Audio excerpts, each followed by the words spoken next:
Yeah, look how old I am now. It was like we showed a picture of puppies.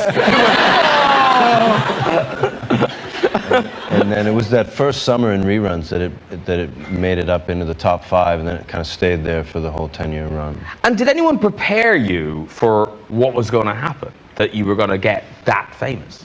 Yeah, I mean, if someone tells you that, you kind of say, it's like if someone says, all right, you're going to win the lottery tomorrow. You go, okay, right, sure. But it was Jimmy Burrows who directed the pilot, and he directed like every episode of Cheers and every episode of Taxi, and he's like this legendary television director, and super nice guy, super smart. And he took us all to, after we shot the pilot and the show got picked up, he took us all to Las Vegas, and we went to Caesar's Palace for dinner. We sat at the table right in the middle of the main dining room, the big round table. We sat there and had dinner, and he looked at us all and he said, this was so surreal. He looked at us all and he said, look around. This is the last time the 6 of you are going to be able to sit like this in a restaurant and no one's going to care.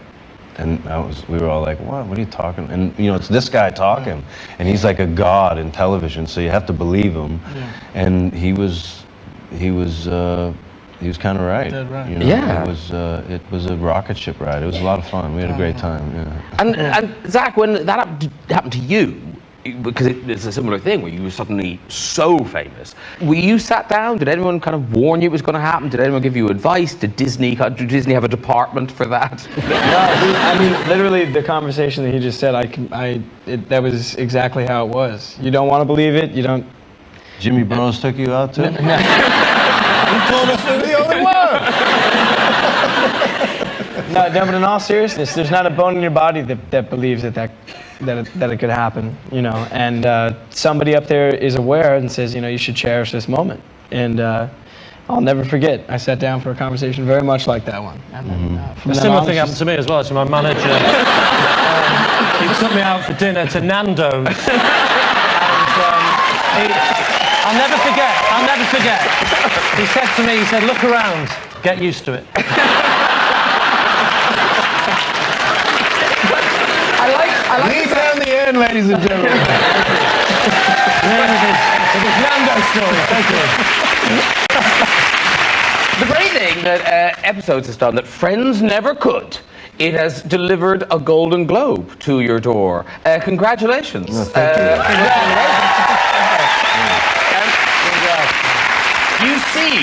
You seemed, not in an actory way, you seemed genuinely shocked on the night. Oh, I shit my pants.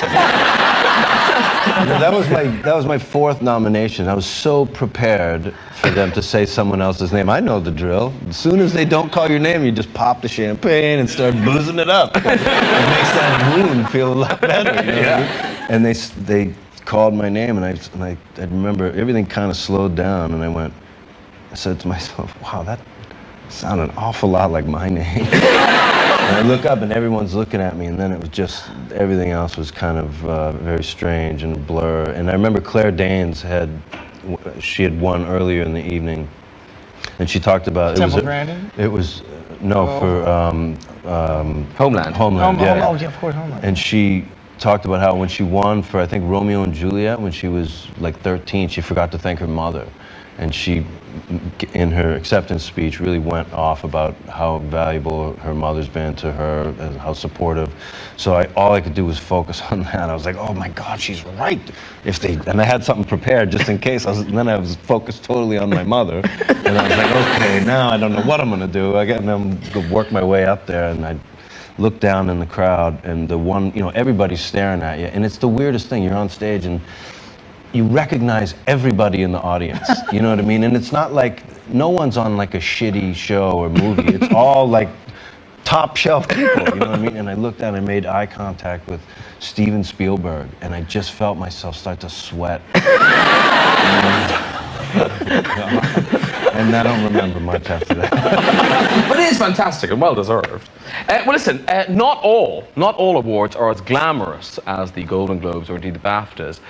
Here's a picture of Johnny Depp trying to smile as he holds, this is the prestigious Bahamas International Film Festival Career Achievement Award.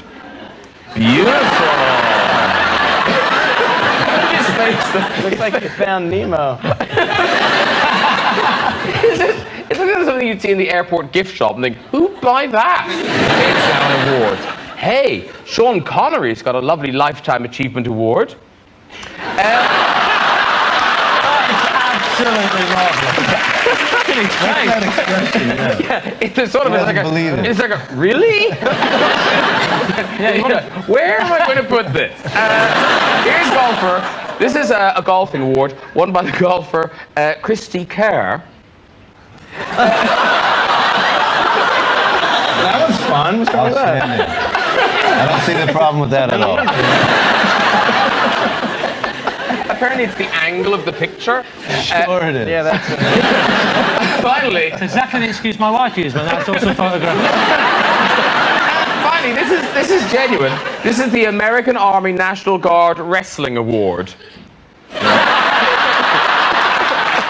Not third place. Okay. Now, lead down the end. Everyone loves him. Everyone loves him. If they don't love him, it's been a poor night on BBC One because this is your third appearance. It is the third. I can only apologise. I don't do the sketch. Because Would I Lie to You? Was on at 8:30. Then Yeah, have you seen Would I Lie to You? No, it's a brilliant show. and then Not Going Out. Have you seen Not Going Out? Marvellous. You've seen this? It's terrible. So, Not Going Out, it's back for its 5th series. Yes, this is the fifth one. Fantastic. Yeah, that is really good. I need to check it out. We've got comedy balloons and everything. Look. So now what's going on? Because it is in a sitcom, there is a kind of will they, won't they, you and Lucy. So in series 5, is it going to happen? Well, it's that thing. I don't know what we should do with it. Really, I'm not going to give away whether we do or we don't. But it's hard to make that decision. Well, you probably know this. Do you do it? What do you do? If you do it, then people don't like the change, do they? If the people get together. But if Yeah, it's the anticipation that seems. But how many times can you write that they don't get together? So I don't know. Maybe I turn out to be a closet homosexual. That always works. I think Perfect. I'm thinking of going that angle this year. And that would make sense of the title. Yes, not coming out. Yeah. And you did lose a lot of weight.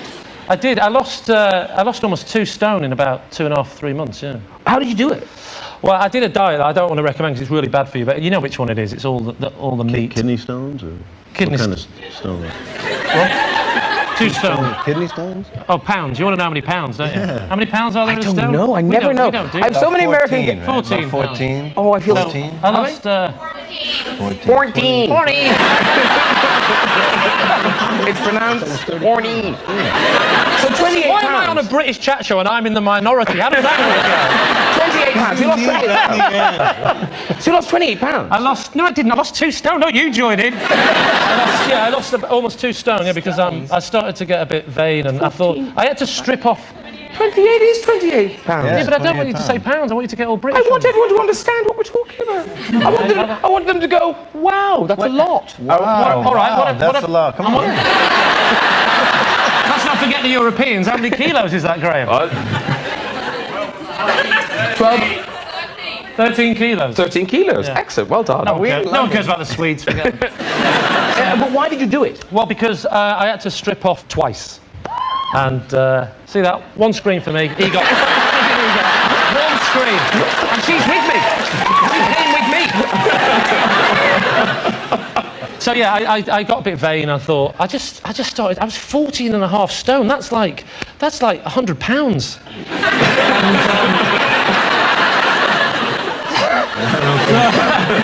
So I got a bit big because I've got you see you get away with it. The problem is if you put on a bit of weight but you're like me and you're a horse face. You know you got the horse face and the plate. Everyone's horse face, which is long or round face. So Graham's the epitome of the plate. Plate. I'm the epitome of the horse. You're a plate. He's a horse. You get the idea? Okay. I should have said stallion. No, I would say. I say Matt's like a platter. I would say. You think so? You're somewhere between a horse and a. I'm pig. borderline Between, offended. it's always horse. So because I've got the horse face, people assume that I'm probably skinnier than I am, but I've got, when you strip off, it's like a body like Old Man Steptoe. Just go straight to the ground. Ooh. Old Man Steptoe was a really good-looking guy in the 70s. So I decided to try and lose a bit of weight. And I think we've got a picture of your new body. There you are. Now, you are breathing in. You are breathing in. I am breathing in there. Yeah. And but also, one are you Which do. one am I, you cheeky son? I'm the one on the right. Sorry, I'm the one at the end. You do write the sitcom. I know, that's... So you could have I gone, know, it's a bit- puts a shirt on. The other guy takes his shirt off. I did the classic comedian vanity thing of thinking, oh, the joke's more important than me stripping off. So I'd written that and I thought, oh no, I've got to get all my clothes off. So I got worried, and so I'll try and lose a bit of weight. So listen, Not Going Out is back next Friday at 9:30, and we've got an exclusive clip from next week, which is episode 4, I believe. Oh, great. Oh, good. Is it? Don't ask me, I don't know what's going on. It is. It's episode 4. Here we go. Good.